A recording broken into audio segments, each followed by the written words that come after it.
Macam tempat yang sama pula. Ya Allah, weh, blok yang sama. Bukan blok yang sama, blok C. Itulah tadi tak tengok tu hantar. Nah, sebelah-sebelah je. Tapi tak apalah. Ni blok B. Blok C kat belakang. Tadi blok B kat mana? Blok B kat sebelah ni. Blok C kat sebelah ni je. Tapi ingatkan dekat blok belakang. Rupanya dia A, B, ni C. Tak apalah.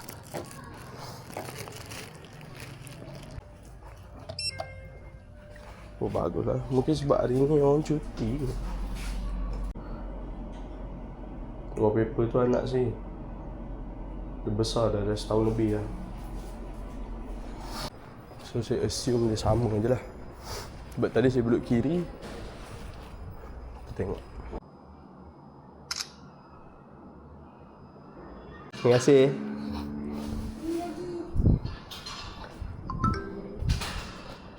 Sekarang order pula yang dah tak ada. Tapi tak apalah.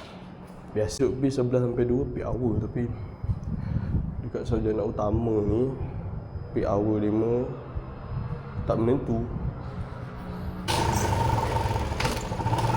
So kita dah settle lah hantar dua-dua order tadi. Let's go. Nak keluar dia kena pusing ke jalan yang benar. Okay bang, terima kasih bang. Ada tak ada?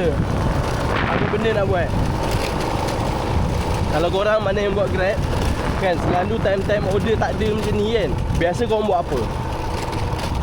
Apa yang saya buat waktu order tengah tak ada ni, saya akan cari tempat yang tempat nak lepak-lepak lah. Lepas tu saya buat video affiliate. Saya buat video affiliate TikTok. Jadi saya tunjuk